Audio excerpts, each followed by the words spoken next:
time to take a stand and stop the sexualization of our children. Action for Canada has created a notice of liability to assist you. The title of this NOL is Facilitating in Exposure of Minors to Sexually Explicit Educational Resources, Activities, and/or Events. The United Nations has mandated that all member nations implement the Comprehensive Sexuality Education Resource. CSE is a learning platform that was developed within the context of a program developed by UNESCO. This so-called resource sexualizes children at the earliest ages possible, and it's no surprise that it's causing great harm to our children, as well as attacking the traditional family unit. According to Section 163.1 and Section 152 of the Criminal Code, as well as the Canadian Centre for Child Protection, it's a criminal offence to sexualize and exploit children. Here at Action for Canada, we've been working to expose this evil agenda and to empower parents, grandparents, and concerned citizens to take a courageous stand. In an effort to assist you, we've created a page on our website where you will find an incredible assortment of information on this issue, including the various programs that have been introduced into our schools. Beyond the Basics is the resource used in Nova Scotia, WIN Sex Ed is used in Ontario, CSE is used in Manitoba, and SOGI 123 is used by the rest of the provinces. By introducing these programs into our educational system, our children and youth are being exposed to sexually explicit pornographic materials in the form of books, magazines, and comic strips. Our kids are also encouraged to become members of organizations that promote sexually deviant behavior and the exploitation of minors. Be sure to take advantage of this notice of liability, which will advise teachers, librarians, trustees, ministers, etc., that they will be held personally liable for exposing minors to any form of pornography or sexually explicit material, as well as any activities or organizations promoting sexual deviancy and the exploitation of minors.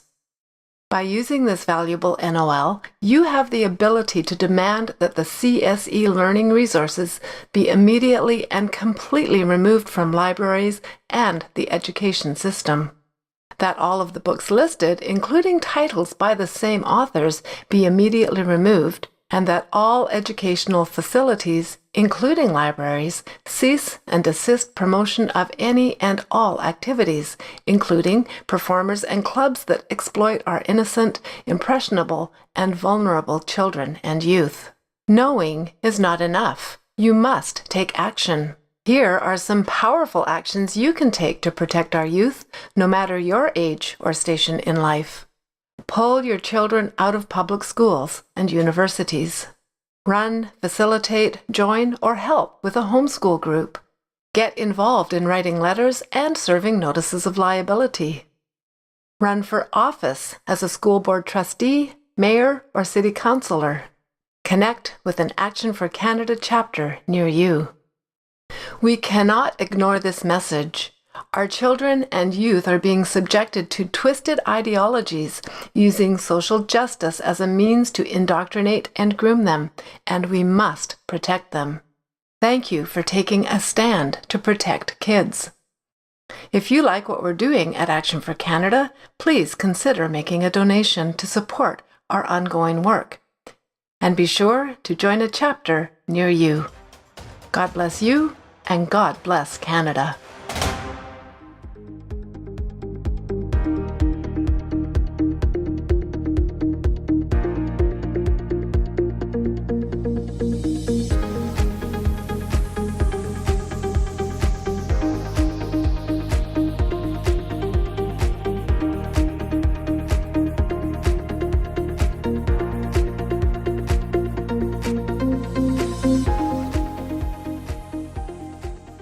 Hello and welcome to tonight's show, where we provide information and resources for everyday Canadians.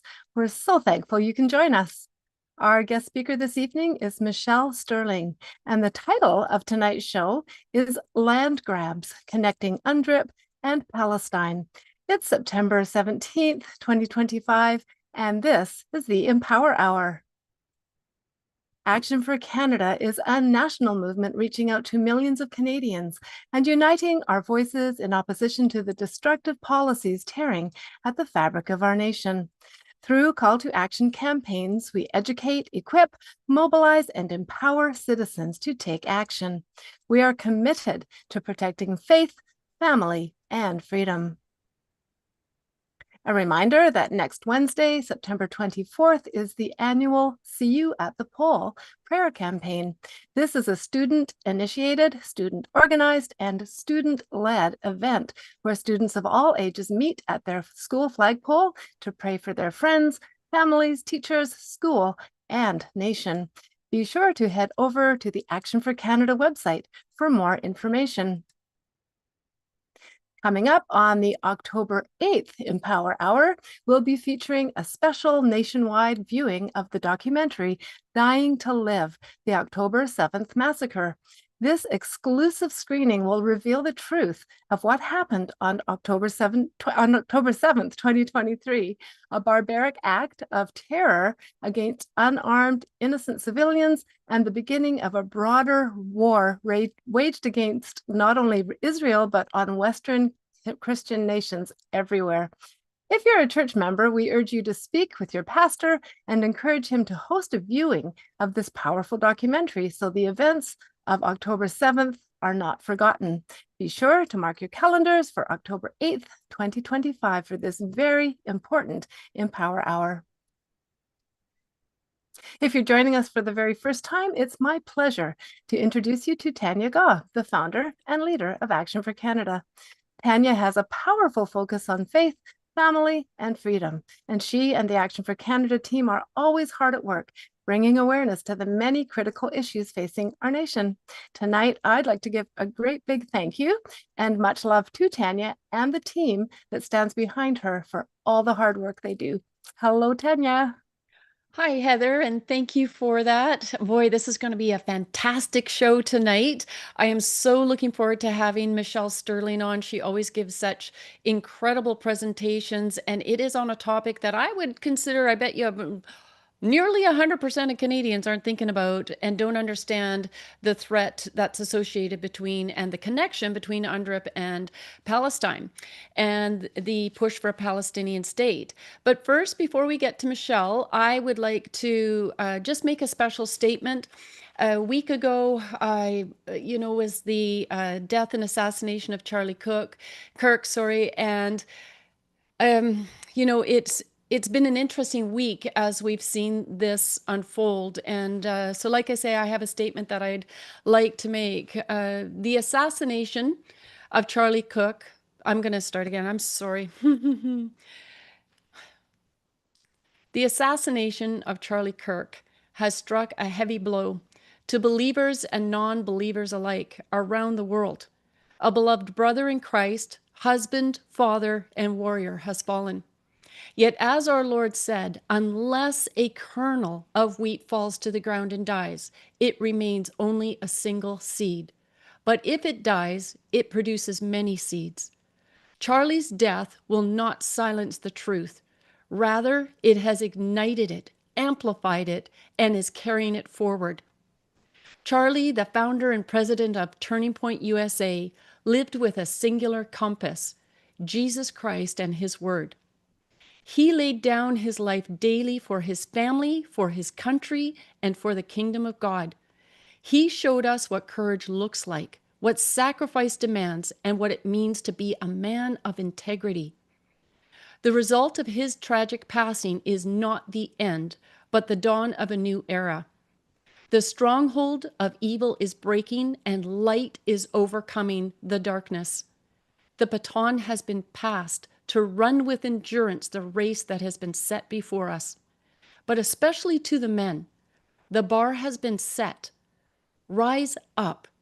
Be the husbands, fathers, and protectors that God has called you to be. Lead with courage. Stand for truth. Now is the time to defend faith, family, and freedom.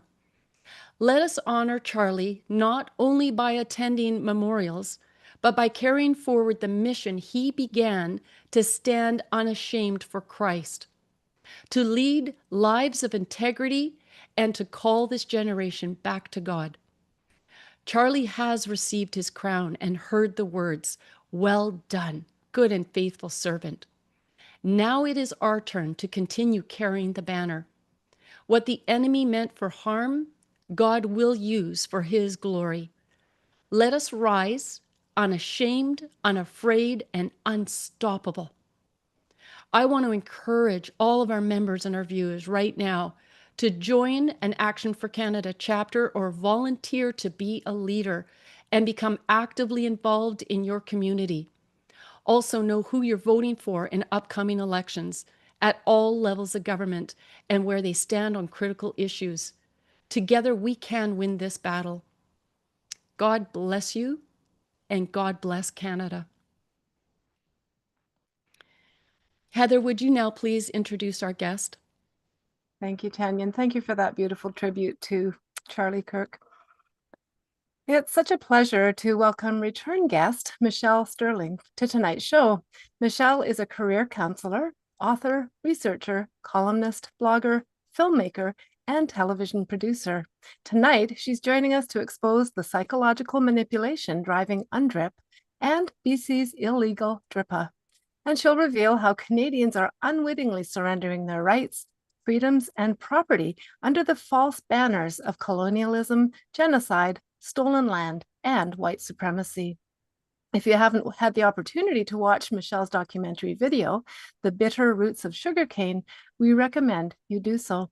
Will you all please help me welcome Michelle Stirling. Hello, Michelle. Welcome back to the Empower Hour. Thank you so much. Thank you so much, Heather. Thank you, Heather. Glad to be back. Oh, welcome, my friend. I am just so looking forward to your PowerPoint tonight and the information that you're going to share with our members and our viewers. And as I said, a moment ago, I really do not believe that there's too many Canadians who are thinking about the connection that you're going to be making tonight. I think it's critical. I think it's relevant. We have a lot of mass migration going on in Canada right now from countries who mean us harm. And that's part of the army of the left, I think I could put it that way, to destroy our democracy and our sovereignty. And so you're going to put a piece to this puzzle that isn't easily connected, but once this light bulb comes on, we're going to have a good conversation at the end, at the close of your PowerPoint, because I'm going to open it up for our viewers to, if you're not on Zoom and you're watching us live on social media, please sign on to the Zoom, because we're going to open it up to some Q&A. And it's really important to know, what can Canadians do about this? What actions can they take? Because we have to shut this down. This isn't a matter of that we're just going to allow this to happen and Klaus Schwab's evil words come to fruition that you'll own nothing and be happy, because I'm not happy about what's going on. I'm not giving up my land without a fight, and we got to stop it before this goes any further. So yeah, just welcome to the show, and over to you. Thank you so much. So I will start sharing my screen then.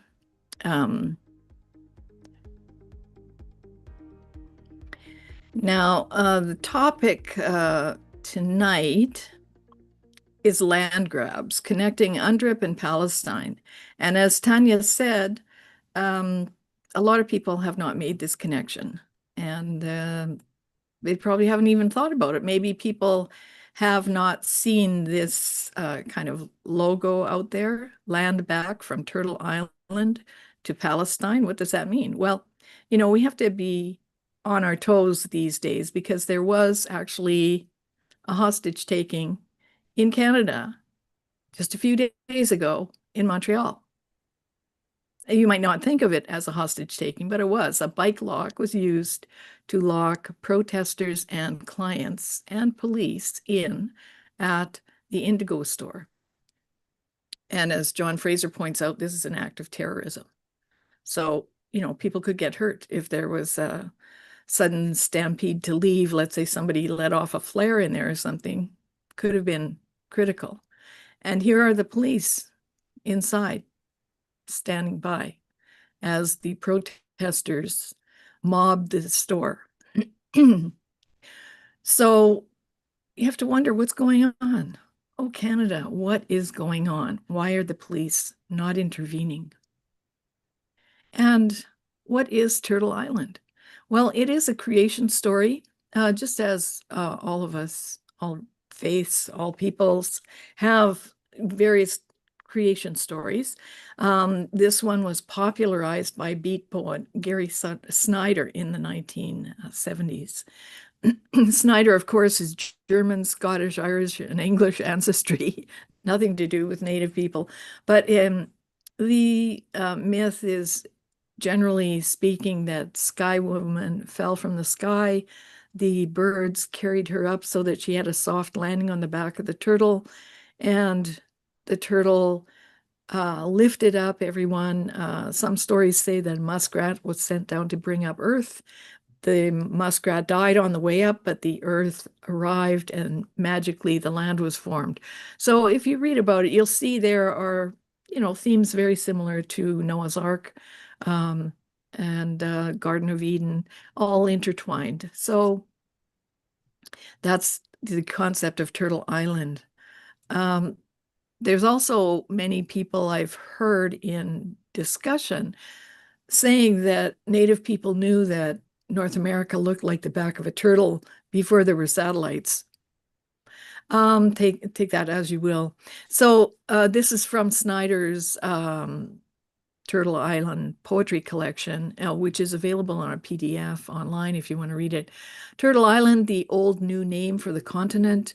The USA and its states and counties are arbitrary and inaccurate impositions on what is really here. So by this time, here's Gary Snyder, an American citizen, already claiming that America was illegitimate. And he's asking people, hark again to these roots to see our ancient solidarity, and then to the work of being together on Turtle Island.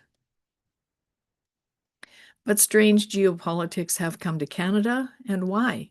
Is it related to UNDRIP? I think it is. So here we have a tweet about Canadian Foreign Minister Anita Anand says, recognizing a Palestinian state is the priority, and Canada is reevaluating ties with Israel. Canada rewards jihadists while punishing the only democracy in the Middle East. And he says Canada is Islamist occupied. And you may want to have a look at Tom Quiggin's online book, which you can download, The Muslim Brotherhood in North America and Canada, which he writes, sabotaging the miserable house through the process of settlement and civilization jihad. Dr. Ellie David posted this. This is the border between Egypt and Gaza. 7 layers of walls, fences, and razor wire to make sure not a single Palestinian refugee could flee to Egypt. Why so much hate for the Palestinians? What do the Egyptians know about them? Actually, Gaza used to be part of Egypt, but Egypt didn't want it back in the Sinai Peace Treaty. They gave it to Israel. So most of the people in Gaza are ethnic Egyptians. But they have been radicalized by the Muslim Brotherhood and Hamas. So in Canada, we are now dealing with a crossover of Indigenous and Palestinian issues, which is larger than most people know.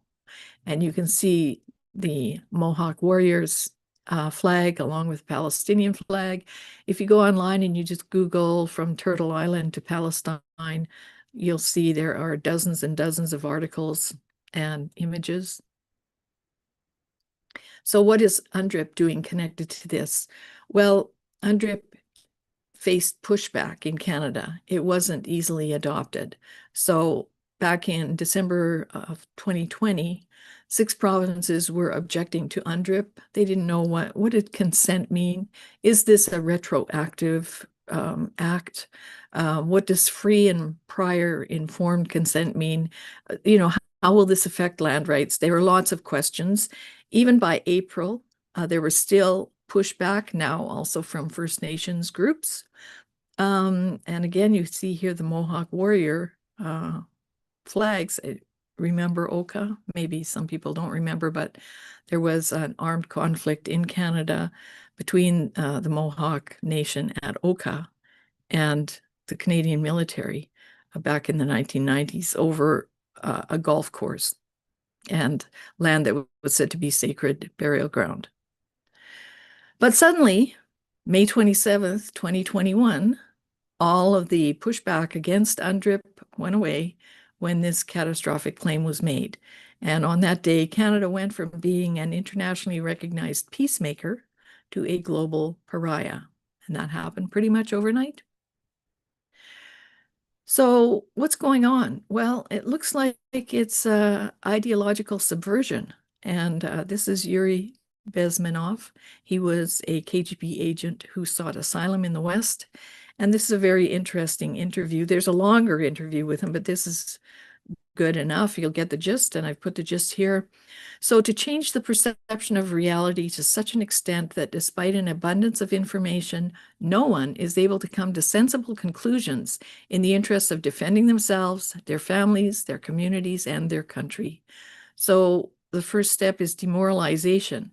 15 to 20 years to demoralize a nation, pumping Marxist-Leninism into the heads of students, and of course, challenging the basic values of the country or patriotism. We saw all of the statues of Sir John A. Macdonald coming down, Queen Victoria, churches being burned and vandalized.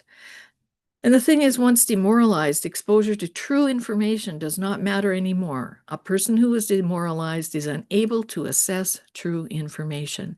The facts tell him nothing. And you probably have encountered this if you've challenged, people that you don't know that well about the claim of the mass graves at Kamloops. A lot of people get really upset right away. And even if you say, well, look, there's not even a list of names of children who are supposedly missing, people will just be infuriated. They won't even be able to speak with you. Some people even get really aggressive. So, they are demoralized. They're unable to see reality. And then there's destabilization, 2 to 5 years. Well, we're quite far down that path. Crisis, 6 weeks, and then a violent change of government and normalization of whatever travesty is the outcome. And recall also that Canada had been divided and economically decimated by the 30-year tar sands campaign prior to the mass graves mass psychosis.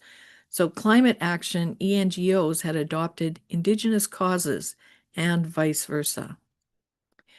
So now I'm going to refer to a piece that I wrote on my Substack, but I want you to know that I think our theme going forward has to be that we are sorry no more.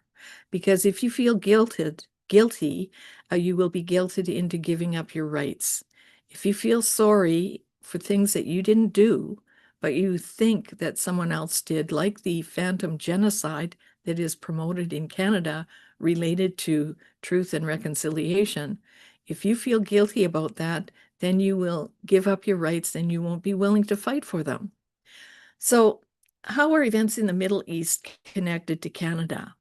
Well, I'd like to just walk through this a bit. Macron's conflicts of interest preclude recognition of a Palestinian state. And what would it mean for Canada's sovereignty? You can read this on my Substack in full.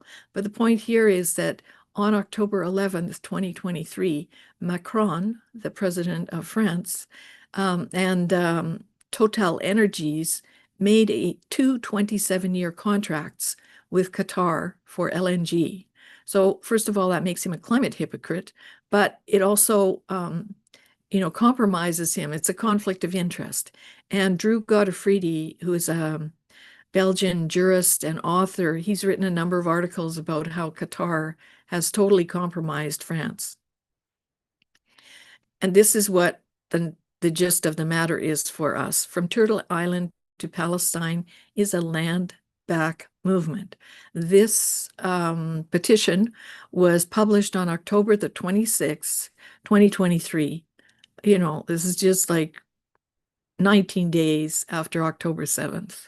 And what is the claim? From Turtle Island to Palestine, colonization is a crime.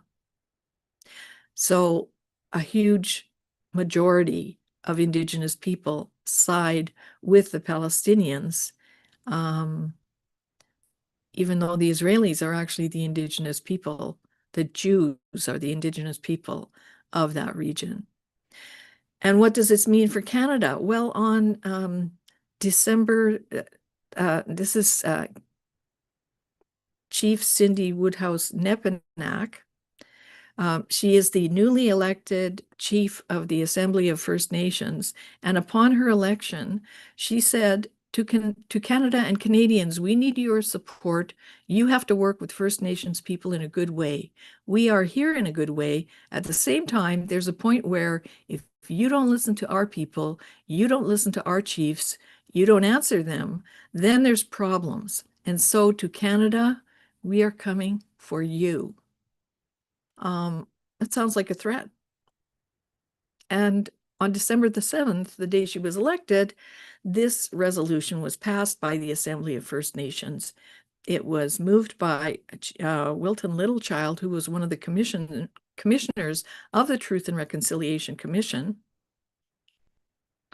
And note Article 26(1) here, that Indigenous peoples have the right to the lands, territories, and resources which they have traditionally owned, occupied, or otherwise used or acquired. And see, this is call for a permanent ceasefire in Israel-Gaza crisis. What is Canada's Assembly of First Nations doing, dabbling in international geopolitics and diplomacy? Well, it seems that Palestine and Turtle Island's liberation are entwined. So this is by Mohammed Abdu for Al Jazeera. Al Jazeera is Qatari funded. And he's writing here that there are demands for Indigenous land rematriation, land back, to end Palestinian occupation. The bewitched American-Canadian false dream must fall and be replaced by a genuinely decolonial, enchanting else. So he's calling for the destruction of Canada and the United States. Now you might say, oh, well, that's just like one guy. Well, that's what the whole movement is about. Now, why would an AFN resolution or UNDRIP be relevant to the federal government? Like, why is Anita Anand siding with the Palestinian state rather than with the development or recognition of a Palestinian state, rather than denouncing Hamas and siding with Israel? Well, perhaps because this is Canada's action plan to implement UNDRIP. And to implement UNDRIP, these are the principles within that document. I'll let you look at this later by yourselves because I just don't want to go too long. But did you know that Canadian federal laws must align with UNDRIP? So this is from that action plan. Indigenous peoples exercise, this is the goal, the priority area. Indigenous peoples exercise and have full enjoyment of their rights to self-determination and self-government, including developing, maintaining, implementing their own jurisdiction, laws, governing bodies, institutions, political, economic, and social structures, and colonial laws, policies, and practices that have interfered with Indigenous peoples' self-government are repealed or amended. And if I did just a quick AI Google, it says, yes, Canadian federal law must align with the United Nations Declaration on the Rights of Indigenous Peoples. All of our laws are being rewritten. So maybe that's why the police are doing nothing. I don't know that, but maybe that's why. And yet, as Tanya pointed out when she first looked at the presentation, she said, you know, Section 52(1) of the Constitution of Canada is the supreme law of Canada, and any law that's inconsistent with the provisions of the Constitution is, to the extent of the inconsistency, of no force or effect. But going back to the resolution, and this is an article that I wrote back in 2024 about this resolution and about this curious thing with Chief Woodhouse-Nepenack. She was trying to get on an Air Canada -8 plane, and the -8 has a very small overhead cargo bin. And her famous headdress, which has a very special hat box to go with it, wouldn't fit. So they wanted to put it in the cargo and in the cargo bay. And she made a big stink about it. This is a sacred item. How can you do this? But ironically, you know, you have to think that the resolution that was passed unanimously by the AFN with only 2 abstentions actually aligns the First Nations of Canada with a terrorist entity, Hamas and the Palestinians, who invented airplane hijacking. So perhaps the resolution was intended as an act of kindness. Of course, the war in Gaza is horrific. It's a war. And it's tragic to see the many people who are injured or killed. It's something that we see much more of on screen, curiously, than we see anything in the Ukraine. A very similar brutal conflict is going on between Russia and Ukraine. We have almost no news coverage of it whatsoever. And the things that you would see there would be, I would say, equally horrific. But we see lots of what's going on in Gaza, and it's terrible. But was this an act of compassion? You know, it's framed as an extension of UNDRIP, and whether it was intended this way or not, the resolution means that 635 First Nations, whose chiefs represent some 1.8 million Indigenous people in Canada, now profess to be aligned with terrorist groups that have made bloody history dozens of times through terrorist acts, suicide bombings, aviation hijackings, or bombings. And settler colonialism is the theme running through the resolution. If you're not Indigenous, that means you. So the Israel-Gaza crisis is directly connected to settler colonialism, contributing to violence, assimilation, and dispossession. Canada must not be complicit in supporting settler colonialism, both in Turtle Island and around the world.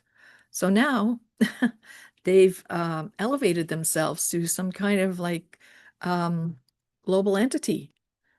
And there's no mention or condemnation of Hamas terror attack of October 7th against Israeli citizens. Citizens, not combatants. And they call for an end to the violent, illegal occupation of all Indigenous peoples' lands.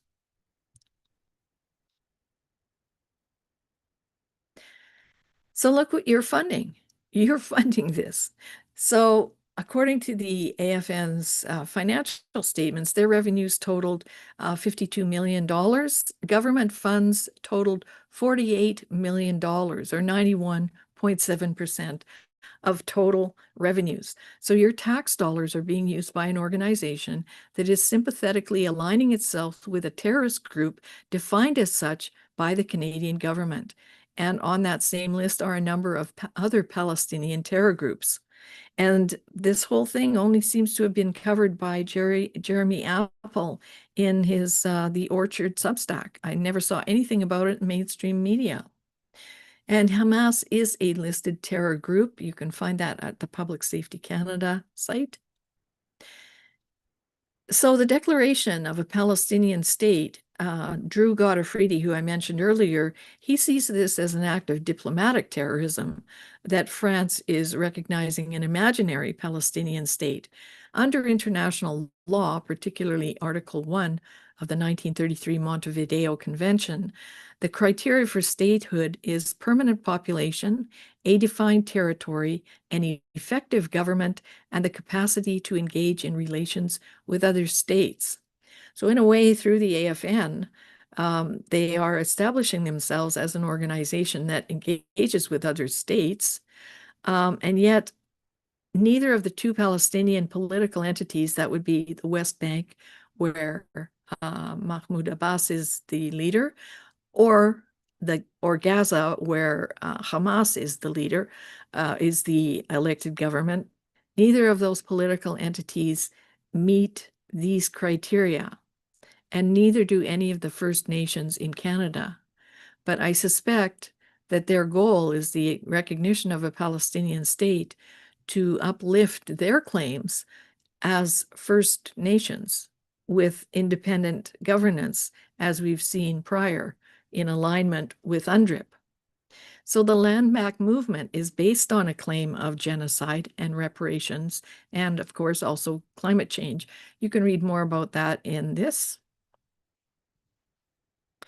Now, something very curious, that in Canada, there was a genocide conference in 2014 in Winnipeg, and it seems that this is where the real genocide idea in Canada came from, because they went out of their way to advertise on websites, listservers, Facebook, etc., that were frequented by local Indigenous people. And this same group also denounced Israel as being guilty of genocide. So I wonder if Canada was a test case to see if mass media, mass psychosis would easily pass via social media. And this author, Andrew Wilford, said, "I'm often troubled by our tendency to obediently accept the force of law without questioning its often arbitrary and contingent foundations." He's supposed to be a criminologist. You know, the idea of rule of law is fundamental to Canada, peace, order, and good government, right? So if you are saying, well, the law, you know, especially the law on genocide, like maybe it's too sticky, you know, we don't think it's, we should actually stand by those principles. Anyway, if we look to what's happening with Israel, the same group, the International Association of Genocide Scholars, claimed Israel is committing genocide. And that claim, just like the phantom genocide in Canada, got worldwide media coverage. And yet, this is a very good article. Don't trust this group. Why? It has no membership requirements, just $30 you can join and call yourself a genocide scholar. Iraq, a country that produces negligible amount of genocide scholarship, was inexplicably overrepresented on the membership list, 80 individuals hailing from the country. Then after this was made public, the organization was mocked on social media because the roster included Adolf Hitler and Emperor Palpatine. And there they are. And I guess they took their site down for a while after that. But in Canada, we have this reversal of foreign policy with no parliamentary debate. You know, Prime Minister Carney just decided himself, it seems, perhaps with cabinet, that he was going to recognize a Palestinian state. And just a few months prior, when Parliament was in session, such a motion had been declined, rejected by the majority of the House. So, and why did he say Muslim values are Canadian values? So anyhow, I wanted to also mention the French state conflicts of interest preclude authority to recognize the Palestinian state because Jordan and Egypt used to have in their possession, Jordan had the West Bank and Egypt had Gaza. Between 1948 and 1967, either of them could have declared a Palestinian state there had they wanted to. So why is the West supposedly trying to establish a Palestinian state when this is really a regional issue? Well, here's part of it. History upside down. James Pugh has a great blog or Substack called Woke Watch, and he writes about David Mayer Levy, who wrote this book, and asked this question: how did unacceptable anti-Semitism morph into justifiable anti-Zionism and odious Jew hatred turn into a politically correct Israel hatred? Now, this book was written some time ago, but he goes on to explain that Yasser Arafat, who was then the leader of the PLO and the Palestinian people, he was enamored with how during the Vietnam War, the Viet Cong had mobilized left-wing sympathizers in Europe and the United States. and activated campuses. Yeah, just like we saw. And the struggle for human rights. Isn't this how UNDRIP frames everything? So he got this advice, Arafat got this advice, stop talking about annihilating Israel, turn your terror war into a struggle for human rights, then you'll have the American people eating out of your hand. And yet, as Drew Gottfriedi wrote to me, Hamas leaders have stated it themselves with chilling clarity that we must teach Israel a lesson. We'll do it again and again. The Al-Aqsa flood of October 7th was only the first time. There will be a second, a third, a fourth. When asked if this means total annihilation of Israel, the answer was immediate. Yes, of course. So Hamas has a publicly stated platform to annihilate Israel. That's genocide. And yet Israel is the one being accused of genocide. And why? Because in 1972, the Kremlin co-opted the Islamic world to destroy the West. According to a 2014 paper, which you can read online free of charge, the Kremlin decided to turn the whole Islamic world against Israel. And they wanted to instill Nazi-style hatred for Jews throughout the Islamic world and turn this weapon of the emotions into a terrorist bloodbath against Israel and its main supporters, the United States. And no one within the American Zionist sphere of influence should any longer feel safe. So chillingly, that is where we stand today.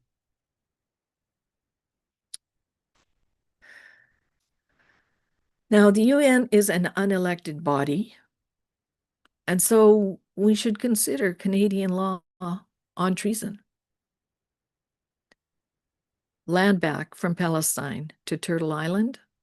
Well, if President Macron, now beholding to Qatar on so many fronts, actually does recognize a Palestinian state, and if Prime Minister Mark Carney does so, what will the reaction be here in Canada from the ardent Turtle Island land back activists? Will they try to use the UN 1960 resolution 1514 15 declaration on the granting of independence to colonial countries and peoples, along with UNDRIP nationally and DRIPA in BC, to declare their own territorial sovereignty?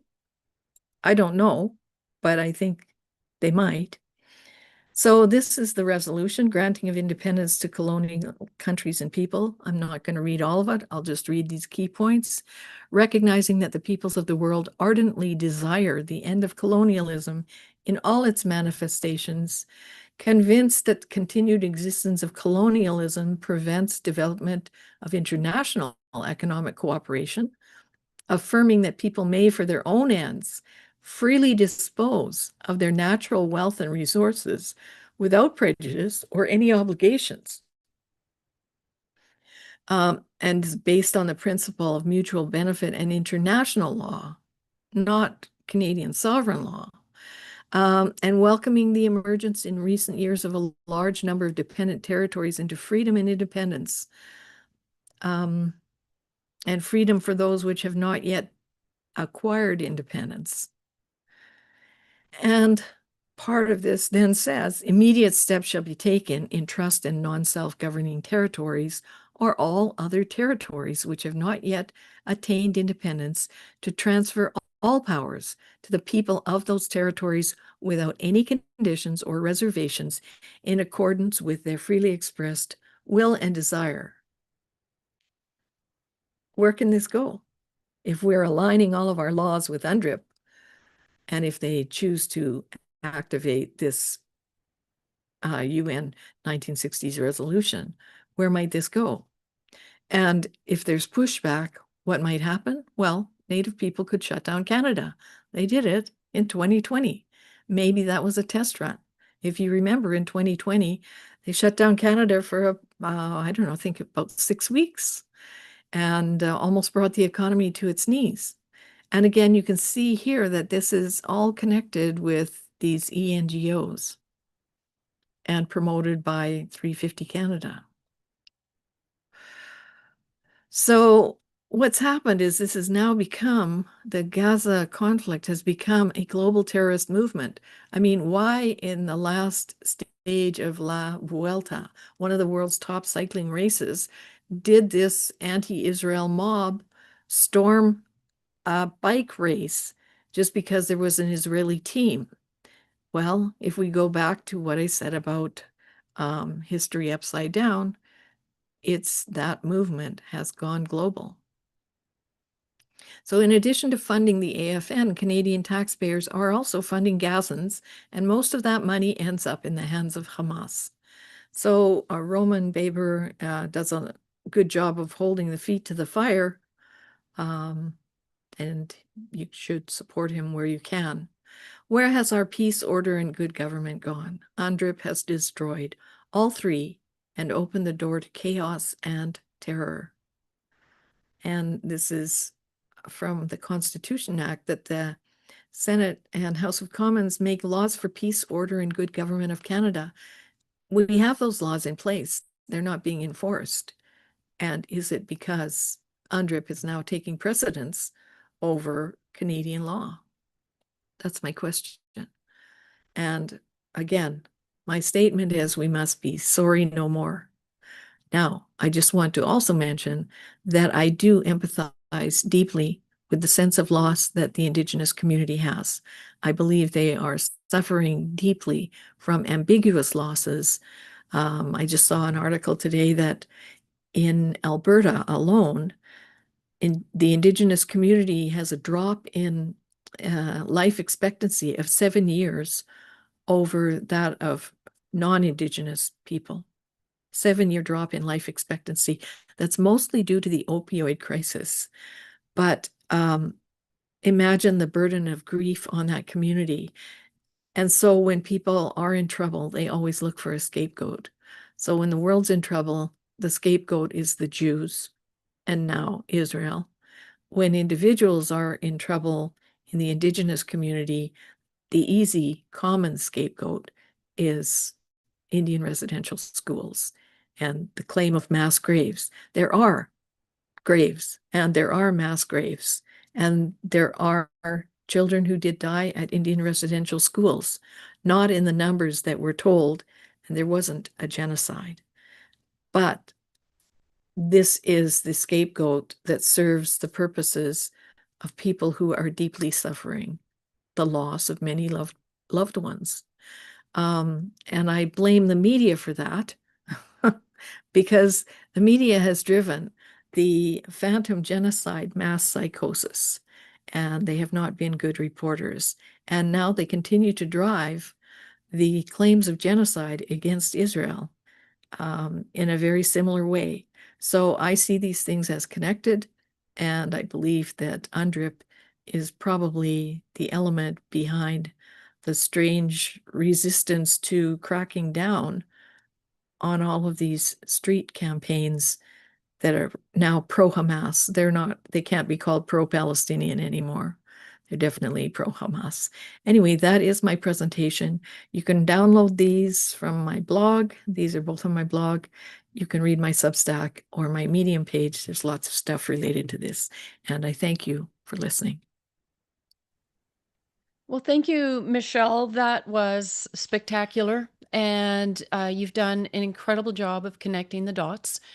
It is extremely concerning to know that you had mentioned the Muslim Brotherhood's explanatory memorandum, where they've made it very clear on their attack against the West, right, to enter our miserable house from within and to take over.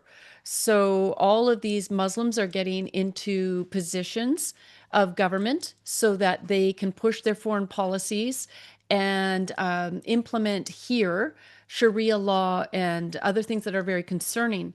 They are hold the seats, a third of the seats at the United Nations. So they have a huge impact at the United Nations. The other 2/3 is pretty much communists, and they call it the Red-Green Alliance. And so the jihadis, the Muslims, and the communists or Marxists are all working together, using each other as, I guess, useful idiots until they don't need, one another anymore, and to see. So they're coming after all the European and Western Christian nations.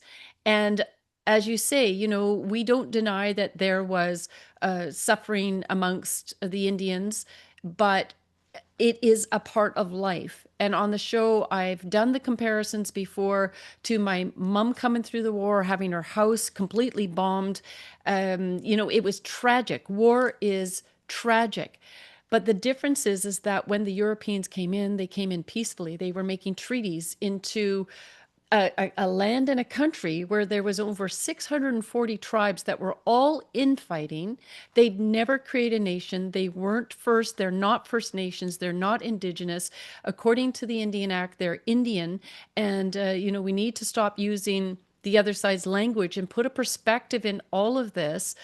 You've been on the show as well before, and you have done such an amazing job and you've shown the receipts and the evidence of the schools that it was very comparable, the deaths, to the Canadian youth as well, because of illness and diseases, because of their parents going trapping, and these children had become orphans. There's so much more to this story, but putting all that aside, if we can victimize a certain group and then make that mass psychosis, that psychological warfare, effective by calling all of us these evil white colonizers, it just perpetuates this problem indefinitely. And it's come to a time where I know my generation has never done any harm to the Indians. My parents didn't do any harm to the Indians. And so in order for them to thrive,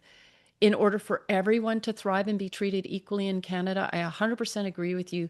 This needs to stop. It needs to come to an end now. Mm-hmm. Yeah. Mm-hmm. And, I do want to point out that despite the fact that there is an infiltration, according to Tom, and if you go on his social media, you can find a link to this and download it. Mm-hmm. In Israel, there are 2 million Muslims who live in peace and are in all different levels of government. They're doctors, nurses, lawyers, accountants, generals in the army, ambassadors. So, none of this is to say that every Muslim is jihadi, because that's simply not true. And I think many, many Muslims who originally came to the West were trying to leave the kind of oppressive, very traditional kind of Islamic rule, theocratic rule.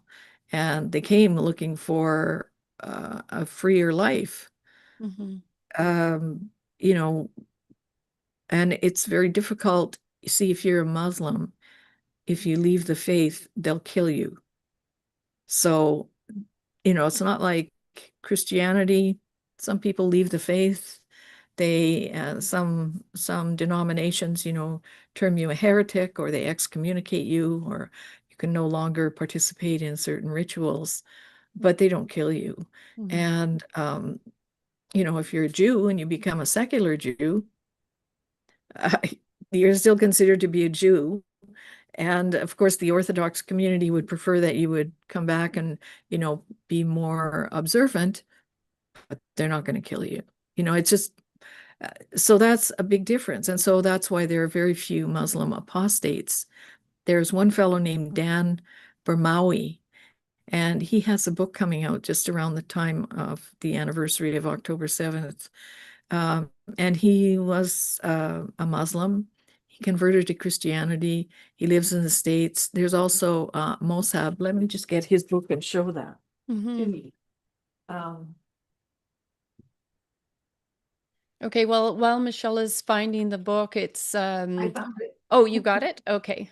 Yeah, I knew exactly where it was. Sorry, I should have had it on my desk. That's okay. Anyway, From Hamas to America. Mm-hmm. Okay, so he was the son of a Hamas leader. And he converted to Christianity ultimately, and he's one of the main spokespeople against Hamas and against what Hamas is doing to the Palestinian people, because they are using them as human shields.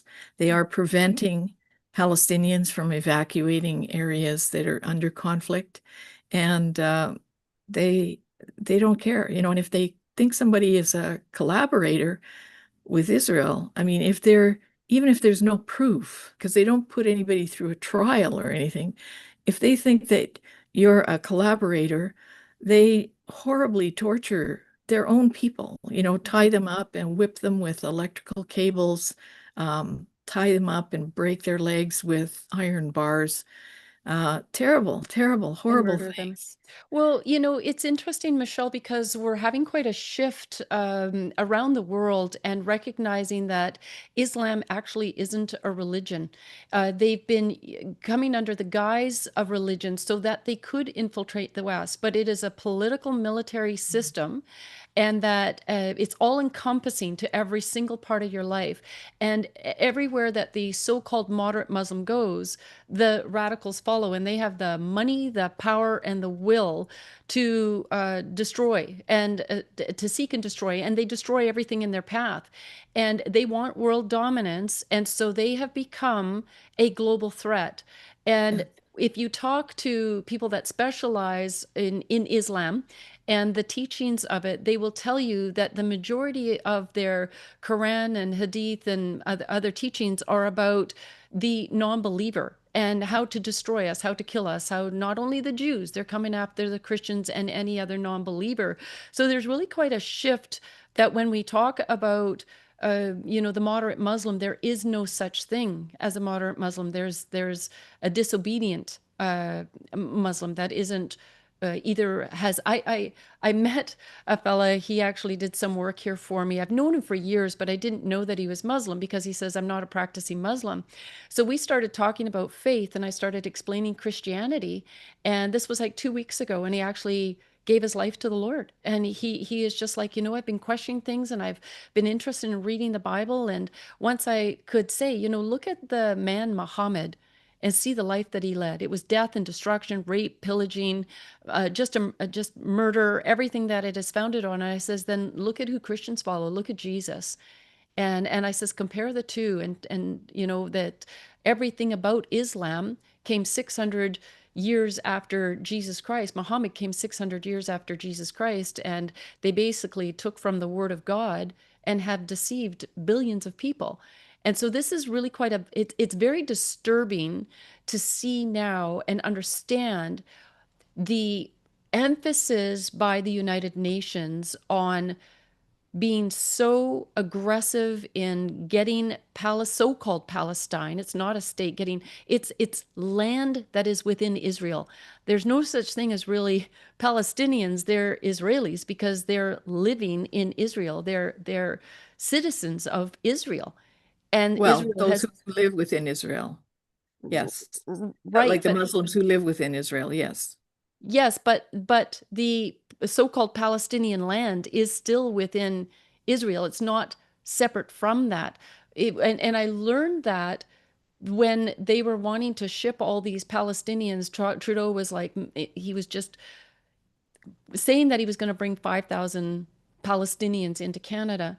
And so Majed and I were in touch with the Israeli government and said, look, if you allow this and they come into Canada, you're going to have no allies left in the West because we're going to be flooded by these individuals. You showed Egypt and all of the fences that they have set up, and they actually needed to get permission from the Israeli government to leave.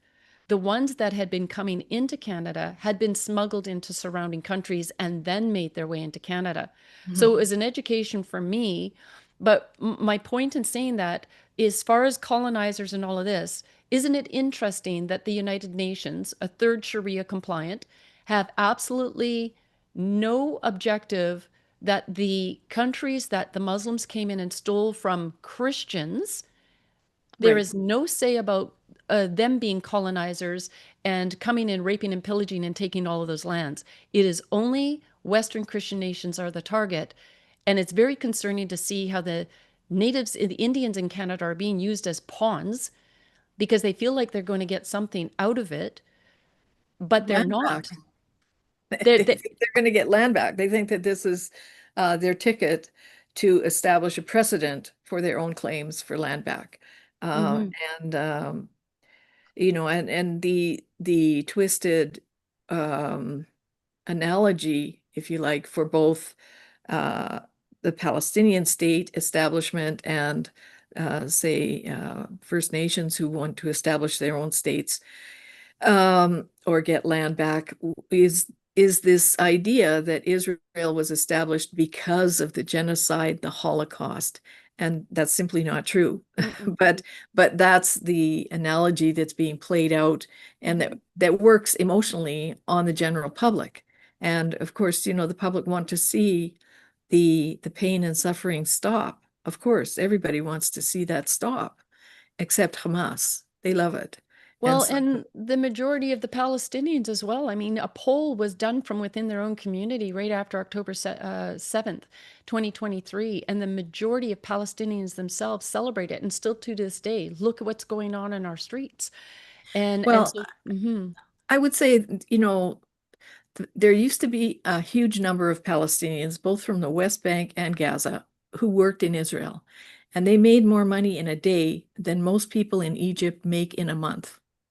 mm, So this is the socioeconomic disparity in the area. So these are people who are deemed to be refugees, who are getting refugee payments from the West, sometimes in the order of, I think, $300 a month, which there is a lot of money.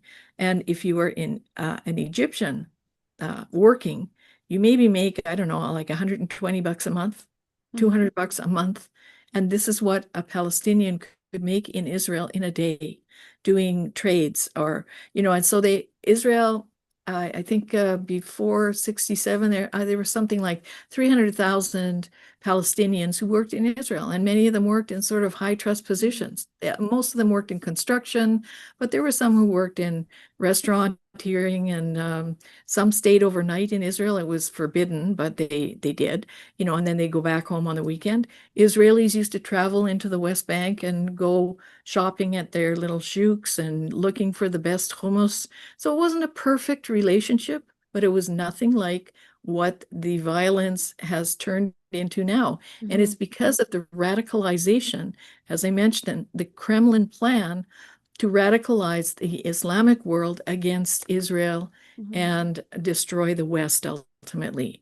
Wow. So I would say that there are people who, if they were not living under the thumb of Hamas, probably would say, you know what, I'd prefer to be able to work in Israel and make money and come home and have a real life here. Like if you Mhm, look at Gaza before the war, it looked pretty good. But, there's one example I can give you from 2013, I think it is. You can probably find it on YouTube. In Gaza, a group of entrepreneurs decided, why don't we make something fun for the kids? They made a thing called Crazy Water Park, kind of like West Edmonton Mall's big water park, right? A beautiful kind of resort place, fun, fun, fun. Hamas burnt it down. mhm, So, if you are living in Gaza and you don't support Hamas, they'll kill you. And the same in the Palestinian territories. They'll, there's a story of Ikhlas Kuli, who was a Palestinian woman in the West Bank. Um, they claimed that she had collaborated with Israel. She was the mother of a widow with 7 children. So they took her 17-year-old son and they whipped him mercilessly with electrical cable, black and blue, until he admitted that his mother was a collaborator, even though she was not. And I was in touch with uh, Khaled Abu Twame, who was a Palestinian journalist there, and I asked him, you know, was she a collaborator? And he knew through some contacts. He said, no, there's no evidence that she ever was. So they killed her. mhm. They whipped her 17-year-old son to black and blue Yeah. till he No, confessed. it's, And then they killed her, leaving all these children with no one. mhm, So it's the people are living under tyrannical rulers. mhm, And that's not to say that I'm sure that there are many Palestinians who do hate Israel. And as you said, there was that poll. But mhm, I think we also have to take into account there are people who would like to have a normal life, but they can't, and they can't mhm. speak out against who's in charge because they'll just Well, torture them or kill them. Yeah, the problem is they've been so indoctrinated as well from Yes. early on through the school systems, Well, through that's all of the UN exactly Mossad's education. story. And We've heard it time and again. So I think Islam needs to be eradicated from the West. You got 56 Islamic majority countries. Go fill your boots there.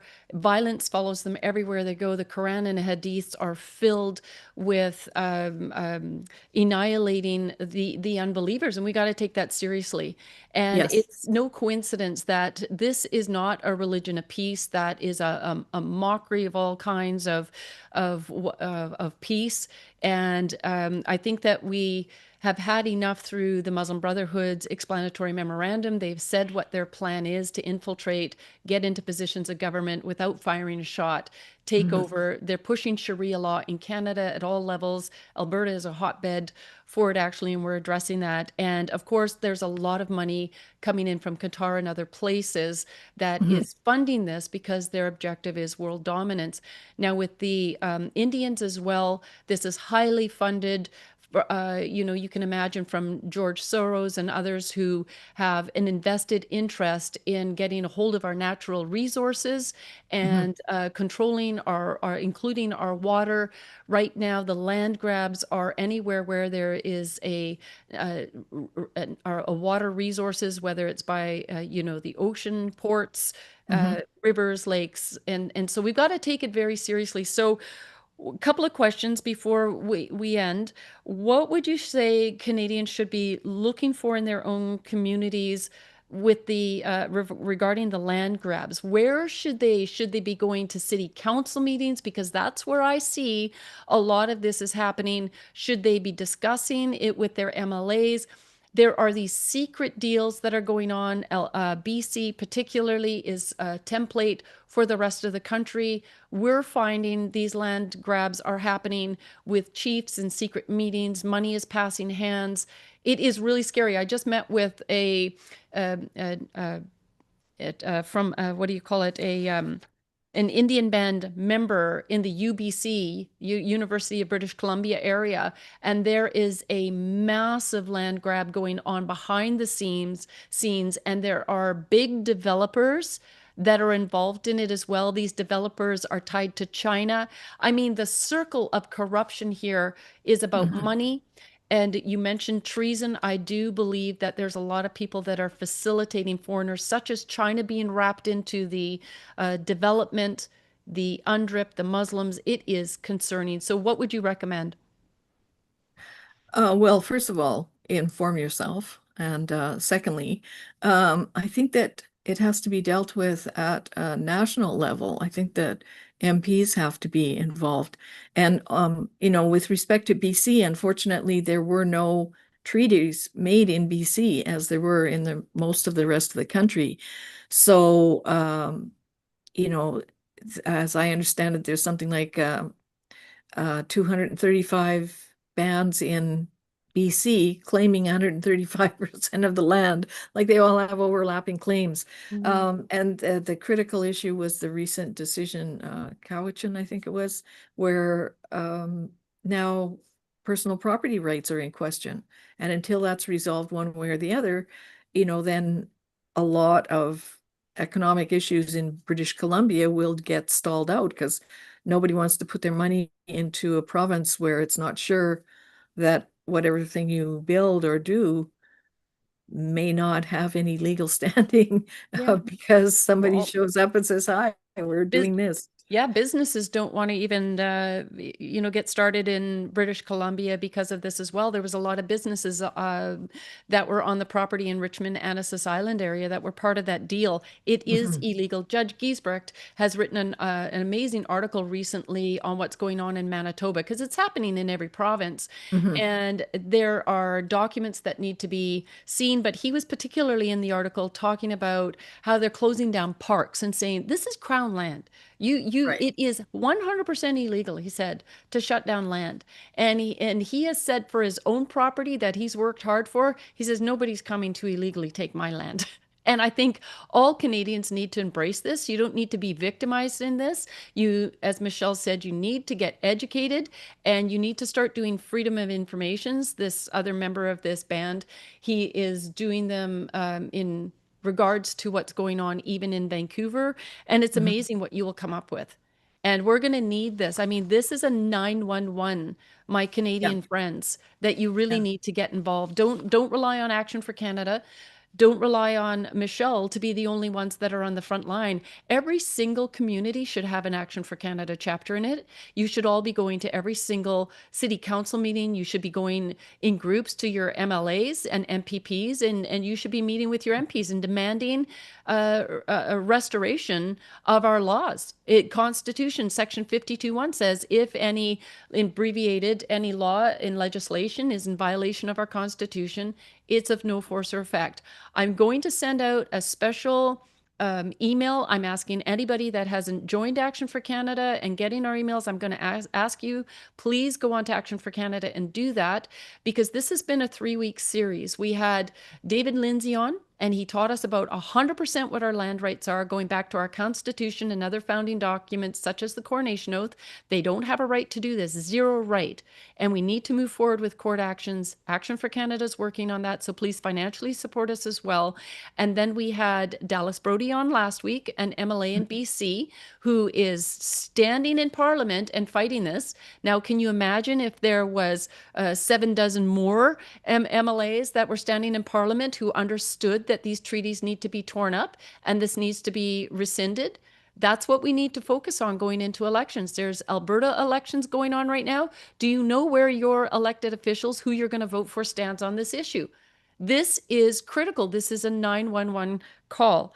And so, Michelle, is there anything else that you would recommend for people as far as actions are concerned, or any advice that you would give them as we wrap up the show? Well, again, I think reading this book Hmm. and this document, Hmm. Okay. and reading also the book that I referenced earlier, History Upside Down. It's a very short book, and it Hmm. was written some time ago, but it's like he's prescient. He can see what's going to be happening, and that's where we are right now. Okay. This Kremlin, and actually at one point, Russia fell out of how shall we say, continuity with the Islamic movement when they were engaged in Afghanistan. So I don't know if they are still continuing this, because recently Putin said that he wouldn't attack Israel because there are 2 million Russians living there. But so he seems to have some affinity there. But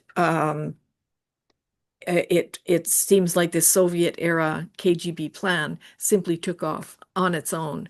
And as you say, the red-green crossover, the leftists and the Islamists have found each other.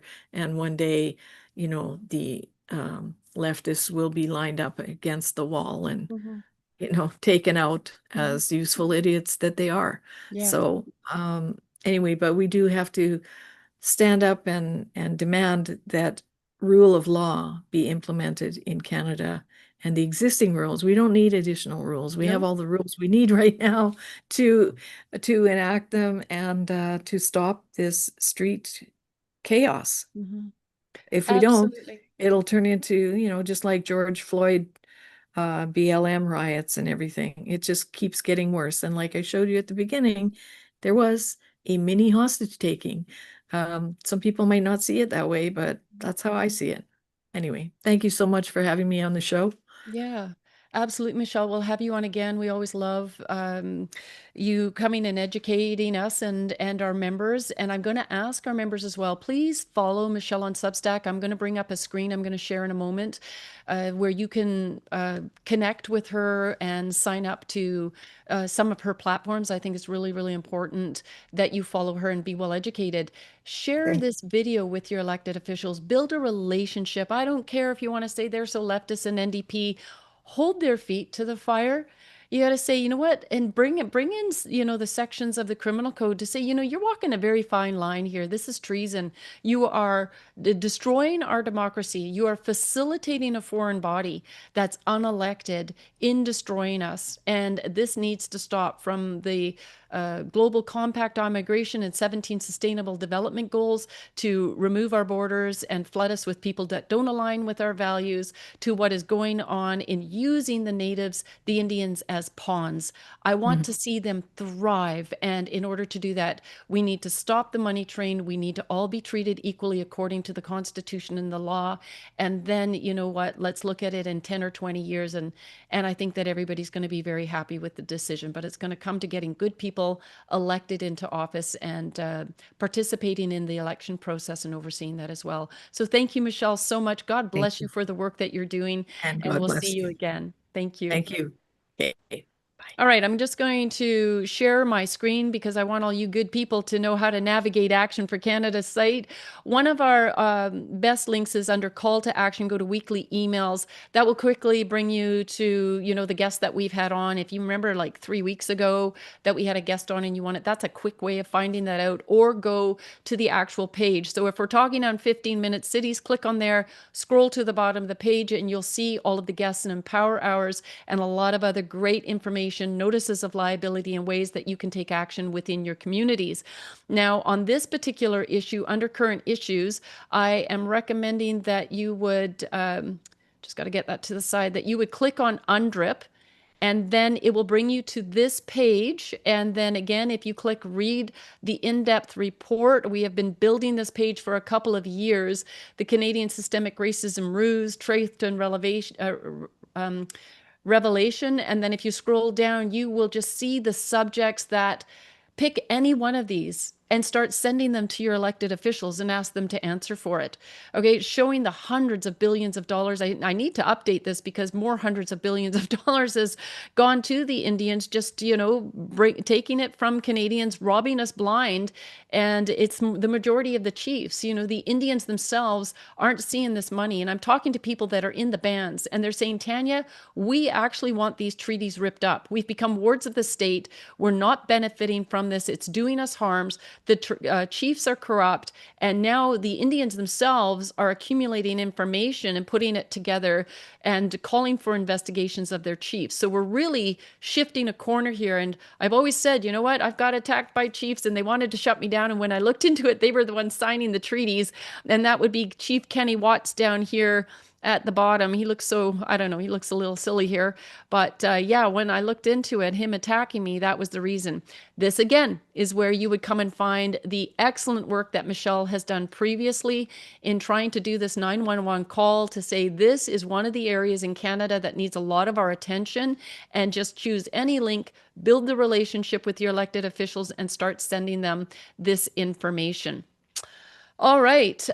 So next week, we are going to have our good friend Audrey Werner coming on the show. I'm so excited about having her on. And the reason is, you all know I've been announcing that I'm going to Washington, D.C. I leave a week from Sunday. This is going to be my first trip there, but we're going to be meeting with the International Coalition for Children, which we are a founding member of, and our wonderful allies from Australia, New Zealand, Wales, the UK, and America. And Audrey is in Texas, as well as Rhonda is in Indiana. And what we're going to be doing when we meet with the team is Audrey and Rhonda are going to file a bill that they filed in 2017 calling for an investigation of the pedophile Alfred Kinsey for child abuse.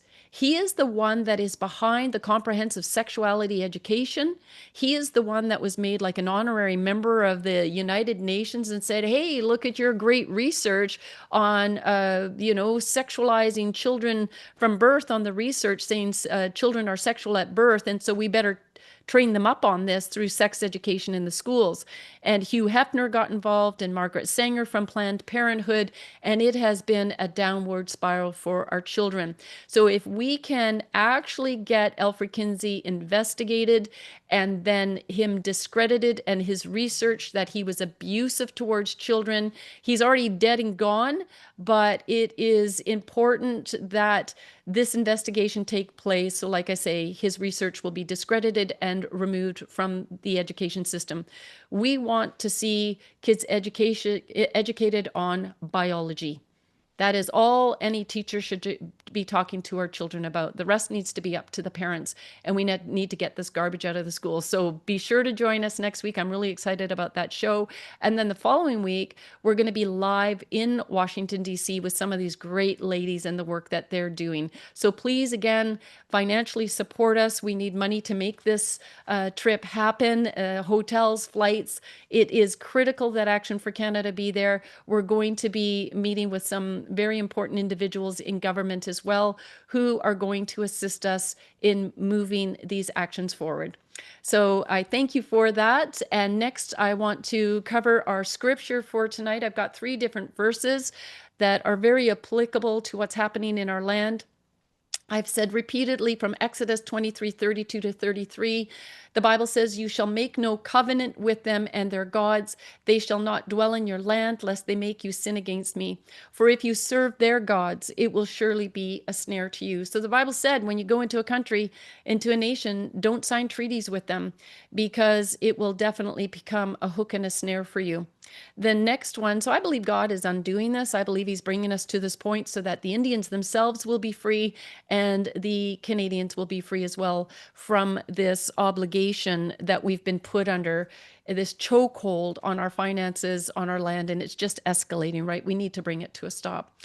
And then from Proverbs 14, verse 15, "The simple believe anything, but the prudent give thought to their steps." And hasn't Michelle Stirling just been so prudent? And Action for Canada, we're being prudent as well to say, hey, we're not just going to buy into what the government is telling us. I'm not a white colonialist. I'm not a white supremacist. I haven't harmed anybody. So hold on a second. I oppose what you're saying because I don't align with lies, and none of us should.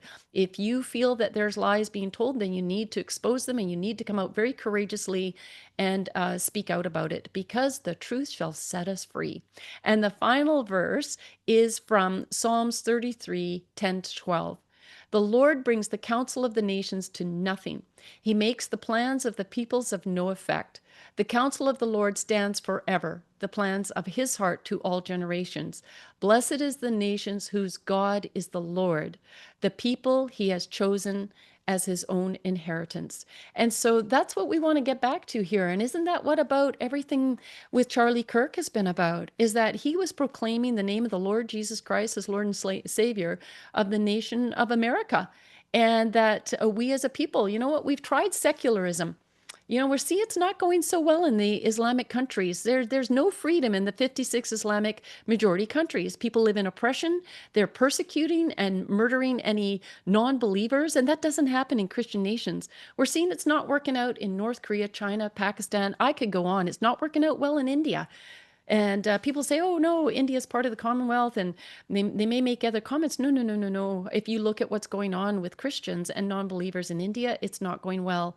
It only went well. It only goes well in Christian nations. That's where true democracy flourishes. And so we need to get back to the biblical standard that Canada was founded on. And so I'm going to leave it there. I'm going to say God bless you and God bless Canada. Do you want to look great and protect your rights? Join Action for Canada with our stylish protective gear. Our slim fit women's t-shirts are like a second skin, giving you the power to tackle any challenge. Made from a super soft blend of 90% cotton and 10% polyester, it's perfect for your everyday heroes that want to tell the world that they have had enough. Our men's t-shirts are like your everyday armor. Same quality, same comfort, and designed to keep your heroic look intact. And if you need extra protection, our mid-weight hoodies are here to save the day. With a pre-shrunk blend of 60% cotton and 40% polyester, these hoodies are your trusty sidekick against the cold.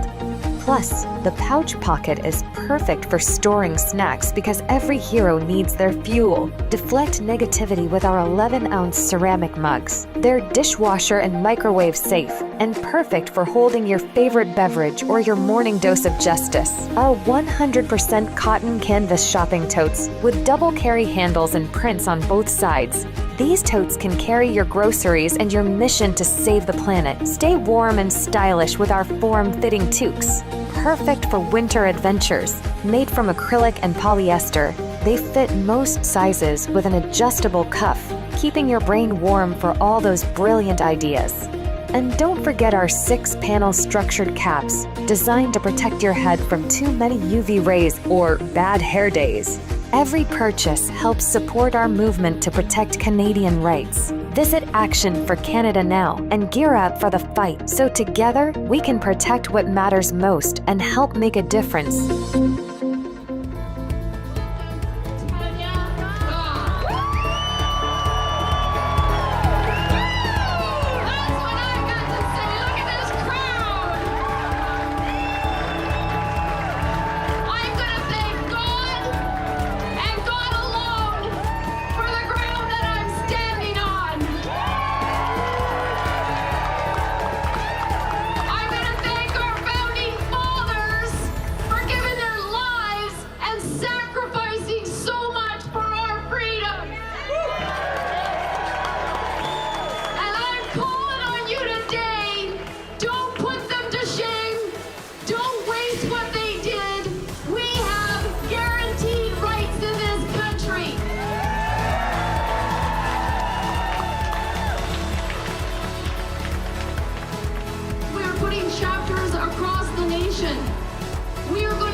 Virtuous hearts will pursue it.